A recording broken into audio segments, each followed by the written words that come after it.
Som a les Arnaules, a tan sols 3 quilòmetres del centre de Manresa, una terra tranquil·la que ha vist reviure una de les joies gastronòmiques del rebost del Bages, l'aubergínia blanca.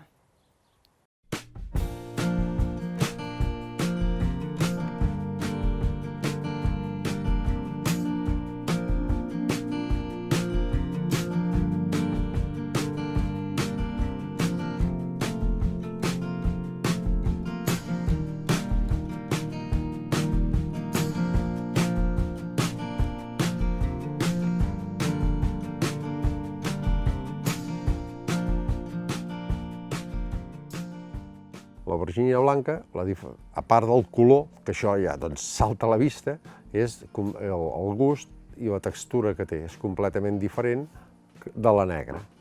És una mica més dura la pell per protegir la carn, que és molt més tendra. No es conserva com la negra, per això és una aubergínia que la tens de collir i l'has de consumir, perquè si no, en 2 dies es panseix i queda negra. I llavors la carn, la textura que té, diríem, de la carn, sembla com si fos, diríem, un peix, és molt més suau. Es planta a la primavera, quan els últims freds la comences a plantar. La pots adelantar una mica, després la fas coberta sota l'hivernacle per avançar una mica la collita. Però pots començar a plantar darrers de març, mig març, darrers de març. També ens a collir a darrers de maig, primers de juny, comences a collir. Depèn del temps, perquè necessita temperatura i llum solar. A mesura que va creixent, que el dia es va allargant, l'aubergínia llavors comença a quallar, si no també tens problemes de quallat de l'aubergínia. Floreix, però no t'hi queda l'aubergínia. Amb hivernacle passa que adelantes la collita una mica i llavors t'arriba abans que no la de fora. Tens aubergínia gairebé 3 setmanes, un mes abans que no a fora. I llavors, per l'altra banda, també retraces una mica el collir-la. Quan a fora fa una primera gelada, aquí l'aguantes una mica més i culls aubergínia una mica més tard. I llavors tens l'avantatge que dintre l'hivernacle no la crema tant al sol i es fa més frondosa i l'aubergínia és completament immaculada, no té cap inclemència del temps, no és bruta de pols, no és bruta de terra i és completament blanc. D'aubergínia blanca se n'ha fet, més o menys, se n'ha fet sempre. El que passa que dius recuperar-la, doncs recuperar-la vol dir plantar-ne quantitat i donar-la a conèixer perquè hi ha molta gent que ni la coneixia ni sabien que existia. A través del Consell Comarcal i llavors a la Fundació Alícia també, es va tirar endavant aquest procés, es van plantar una sèrie de plantes que sortís aubergínia al mercat. Sempre n'hi ha hagut. La gent, a mesura que la coneix, se l'estima i ara és un producte de temporada que és molt atractiu.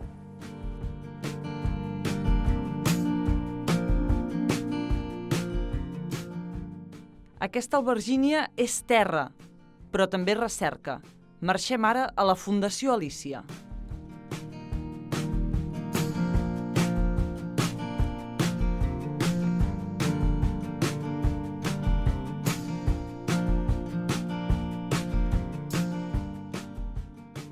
La Fundació Alícia és un centre on científics i cuiners treballen conjuntament perquè la gent mengi millor.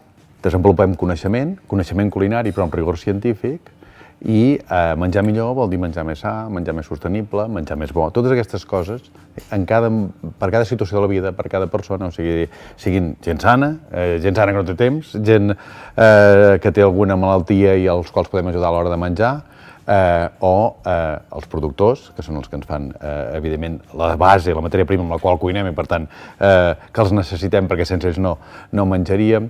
Posem un granet de sorra perquè l'alimentació a casa nostra i, de fet, arreu, sigui una mica millor. Tot allò que és local t'interessa, has d'estar en xarxa amb tot allò que tens de proximitat.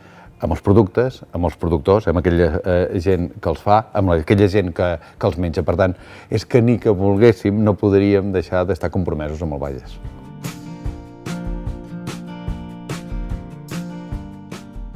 A la Fundació Alícia hi trobem ciència, gastronomia i també festa. Un cop l'any, Alícia't, a Sant Benet.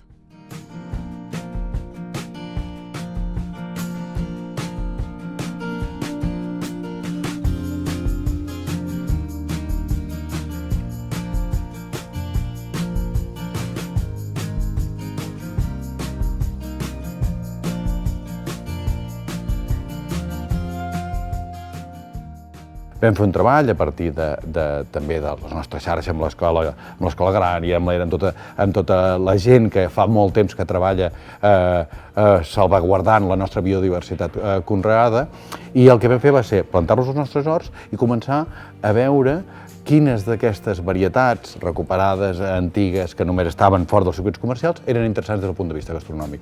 I una de les que ens va de seguida, amb els nostres tastos sistemàtics i aplicacions, vam veure que era superinteressant, era l'albergínia blanca del Bages. Aquesta joia blanca, diguéssim, que a més és tan sana, que a més és tan cremosa, que a més és tan accessible a tothom. Estem parlant d'una cosa que al final, diguéssim, pel seu preu tots podem tenir, tots podem menjar, tots podem cuinar, i que ens dona una nova possibilitat d'això, de donar valor al productor, de donar valor als restaurants, de que a les cases la gent torni a tenir identitat del Bages, i per tant teníem aquest producte 10 que podíem aconseguir projectar. És bona a la planxa, posar i posar. A la planxa és sensacional.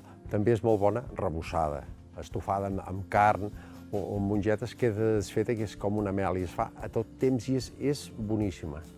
Cuita d'una manera molt senzilla, escalivada o al microones, després marcada un moment a la paella, com si fos un foie, però en canvi sense gens de greix, sense gens de colesterol, absolutament lleuger, però també amb aquest toc de cremositat.